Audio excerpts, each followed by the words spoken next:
Qisas, bilirsiniz, o his var ha, hamımıza tanışdı. Amma çox vaxt onun əslində nə olduğunu, dərinliyində nə gizlətdiyini tam anlamırıq.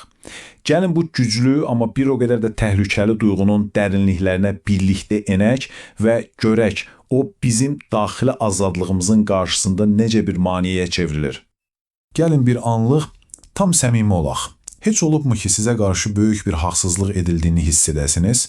Məsələn, xəyanətə uğradığınız ya da dəyərsizləşdirildiyinizi düşündüyünüz bir an gəldi ağlınıza? Bax, o anı bir xatırlayın, içinizdə, qəlbinizdə nələr baş verirdi? Hansı fırtınalar qopurdu? Bax, elə bu sual bizim bugünkü söhbətimizin demək olar ki, təməlidir. Yaxşı, bəs içimizdə qopan o fırtınaların mənbəyini anlamaq üçün gəlin qisasın özünə biraz da dərindən baxaq. Bu aldadıcı his, bu güclü emosiya, kökləri əslində haradan gəlir? Deməli, mənbələr bizə deyir ki, bu sadəcə anlıq bir əsəb partlaması deyil. Yox, qat-qat dərindir. Qisas hissi birbaşa nifrətlə bağlı bir şeydir. Və o nifrət də bizim puç olmuş gözləntilərimizdən, darmadağın olmuş xəyallarımızdan yaranır.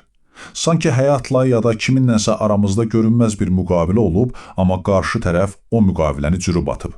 Və indi biz bunun əvəzini tələb edirik. Və bütün bu hisslərin tam mərkəzində, çox vaxt heç fərqində belə olmadığımız bir vəziyyət dayanır, qurban rolu. İnsan özünü çarəsiz, əli qolu bağlı, haqsızlığa uğramış hiss etməyə başlayır. Düzdür, bu rol bizə qısa müddətlik bir mən haqlıyam hissi verə bilər, amma əslində bu bizi öz gücünüzdən məhrum edən və olduğumuz yerdə donub qalmağımıza səbəb olan bir tələdir. İndi isə gəldik bütün bu söhbətin bəlkə də ən heyrətləndirici, ən düşündürücü məqamına. Bütün o alovlu nifrət, o bitib tükənməyən intiqam arzusu sizcə əslində kimə yönəlib? O hədəf taxtasında həqiqətən də kimin adı yazılıb? Bilirəm, bu fikir ilk eşidəndə biraz məntiqə ziddi görünə bilər, amma bir anlıq düşünək. Başqa birinə yönəltdiyimizi zənn etdiyimiz bütün o mənfi hisslər, qəzəb, nifrət, kin əslində harada başlayır və harada yaşayır? Bizim öz içimizdə.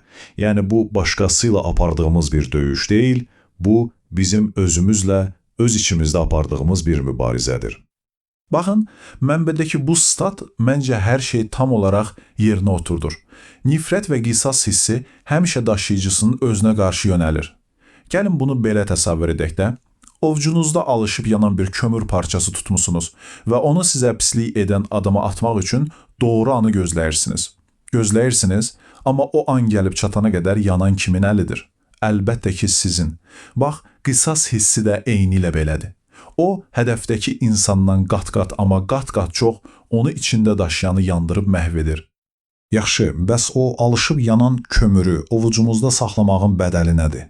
Bu daxili mübarizə sadəcə zehnimizi yormaqla qalmır. İnanın, bunun həm ruhumuz, həm də birbaşa bədənimiz üçün ödədiyimiz çox ağır, çox real bir qiyməti var. Bir anlıq dayanıb düşünək, içimizdəki bu daimi gərginlik, bu bitməyən kin, bu nifrət bizim fiziki sağlamlığımıza necə təsir edə bilər? Yəni, ruhumuzun daşıdığı bu ağır yükün bədənimizdəki əks-sədası nə olur? Ekranda gördüyünüz bu siyahı sadəcə bir sözlər yığını deyil, həsla. Bu, daxilimizdəki o müharibənin bədənimizdə açdığı cəbhələrin demək olar ki, xəritəsidir. İmmunitet sisteminin zəifləməsi, qaraciyər, dəri, mədə problemləri, hətta Allah uzaq eləsin, xərçəngə qədər gedib çıxan ciddi risklər. Yəni, bu hissləri içimizdə saxlamaq elə bir hər gün bədənimizə kiçik dozalarda zəhər yeritmək kimidir. Hətta diqqətimizi o qədər dağıdır ki, bədbəxt hadisələrə düşmə riskimiz belə artır. Bu nöqtədə seçimimiz daha da aydın görünür. Elə deyilmi? Qarşımızda tamamilə fərqli iki yol dayanır.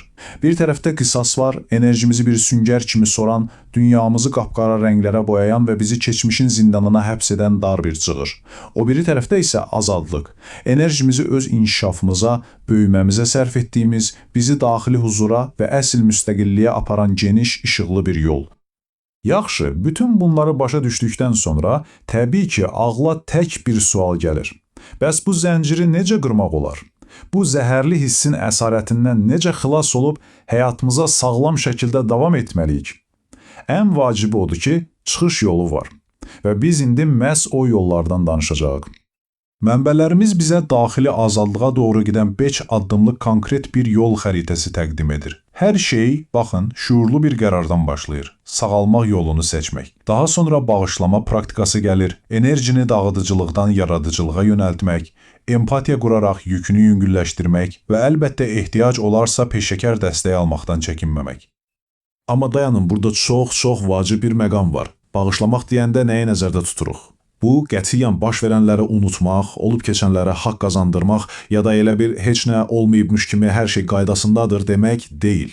Yox, əsla. Bilirsiniz bağışlamaq əslində nədir? O hadisənin, o insanın sizin həyatınız üzərindəki o mənfi gücünü, o idarə etməli onun əlindən almaqdır. Bu, özünü nifrətin o zəhərli zəncirlərindən qoparmaqdır. Və ən əsası, bu başqası üçün etdiyiniz bir şey deyil. Bu ilk növbədə özünüzə verdiyiniz bir hədiyyədir, azadlıq hədiyyəsi.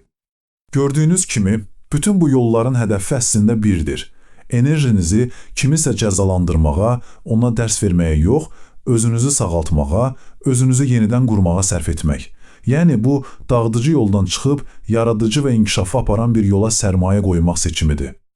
Və beləliklə gəlib çatdıq o yol ayrısına. Hər birimizin həyatında gec-tez qarşısına çıxan o seçim anına.